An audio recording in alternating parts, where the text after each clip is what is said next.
Hello everyone, I hope you're okay. It's the 27th of May 2024. My name is Gary Waterman. I'm a former police officer and I'm a Christian and a victim of this international government fraud. Now, there's loads going on at the moment that I'm involved in. There's international groups having meetings and my main priority and concern at the moment is the 5G network system and potential directed energy weapons that appear to have been integrated into those systems, and also potentially the ULEZ low emission zone cameras around the city. So that is now my priority. I'm in touch with, as I've said, people internationally. There's a suggestion that the 5G is already being ramped up in certain areas of the world, which is causing serious health implications and potentially death. I'm looking into that. That's information from others at the moment. So that's all going on. And it appears to be coinciding with when there would normally be flu outbreaks and things like that. So my concern is that in the UK, which is where I'm based, the issue of the 5G may become more apparent as we go into the colder months. Now, obviously, those that are involved in all of this fraud may be seeing this and change the timings of it if this is what's happening.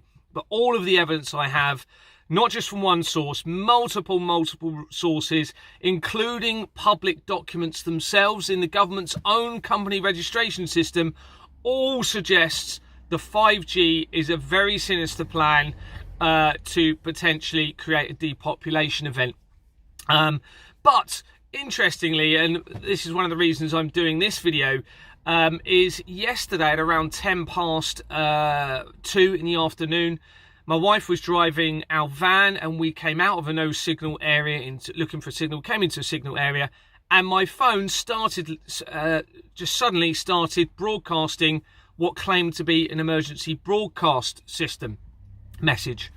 Now, all of my apps were closed. There was nothing on in the background. Most of my push notifications were off. Okay, so this was extremely unusual to be coming through to my phone. It went on for about 10 minutes and it was a pre-recorded message, but it was very professionally done, or it sounded professionally done. And it stated that much of the United States is in martial law, including several cities are under martial law, and that martial law may be extending. It went on, and my wife listened to this as well.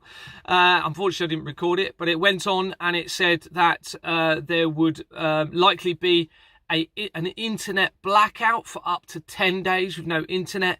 And it advised that people have food and clean water available for a month. I think they said a month, as well as cash available because they suggested that the current financial system may collapse.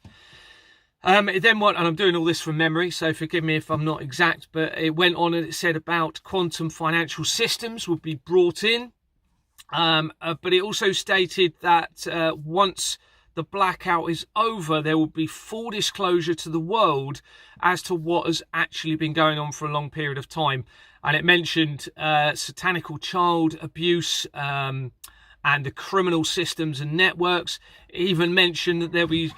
now I'm taking all of this with a pinch of salt, of course. It said that there would be, there has been public executions that will then be broadcast or disclosed to the general public.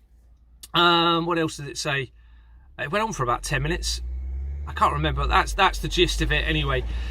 And it also said that those that appeared to be bad were actually good and working behind the scenes. It also made mention of potentially people that are within the public eye for quite a long period of time are actually actors.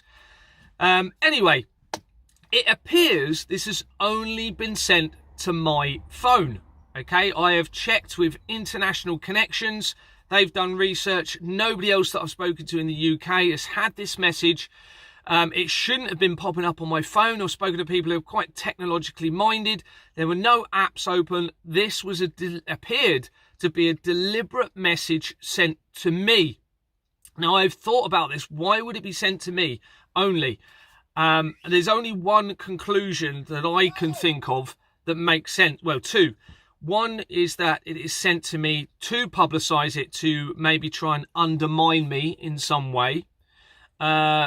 Number two is that it sets up the removal of myself through some sort of sinister means. Now, I suspect that there's already been an attempt on my life, and you can look at that in my Rishi Sunak video, part 7, and I suspect with the evidence or the information around that was the case. Now, this emergency broadcast, to me, has set up the ability to stop my internet, to be able to disclose whatever is happening to me or this fraud, but also explains a potential public execution against me as well. So the reason I'm broadcasting this is because if that is their plan, I'm hoping that it will then foil that plan. And this is what I've been doing all along. I've been preempting from the evidence that I've got what they may be planning, broadcasting it, publicising it early, and I'm seeing that it's changing what I suspect they're doing.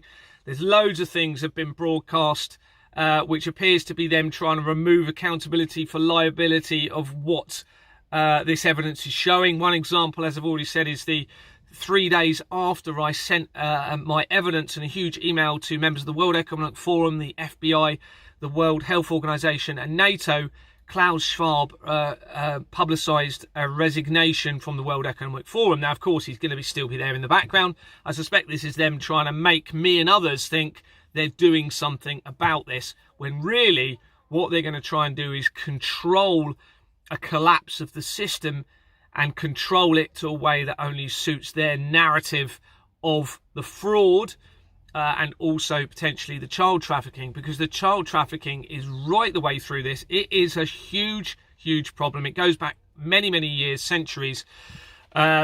And I suspect that is what they're actually trying to do. And they're going to bring in, I suspect, the digital currency system, which means everyone is in full control and anyone then cannot really oppose any criminal government, so they can't oppose it so easily.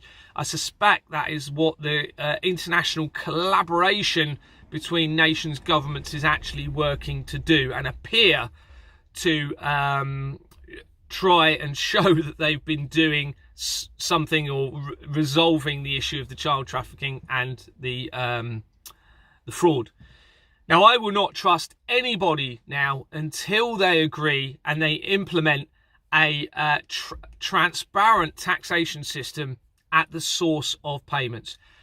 Also, there needs to be anyone that does not confirm that full verification of company and corporations is essential. I cannot trust them. If they do not agree that there needs to be very strict legislation to prevent any, whether it be members of parliament or any other leaders or people in authority, to prevent them from making decisions not for the general public as a whole and the environment and potentially about themselves or their affiliated interests, I will not trust them. If they do not agree that there should be a transparent financial system in relation to the management of real estate to prevent leaseholders and shareholders being victimised or exploited, I cannot trust them.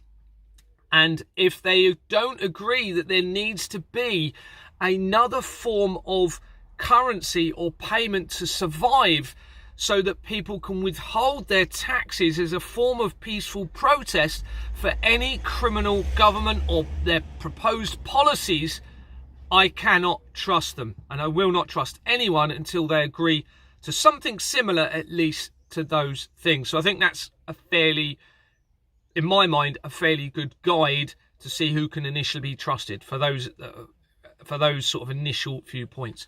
Anyway, there you go. Just to let you know, reassure you, there's lots and lots of tractions gaining at the moment. I've got an interview at 2 o'clock today. I've got an interview at 5 o'clock, which is a up to 3 hour long live interview with a Canadian, because don't forget, this is an international problem. It's not just the UK.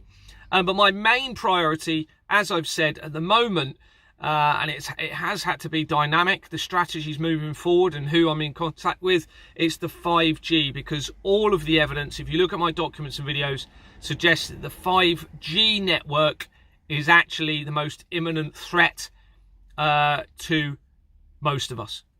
God bless you all.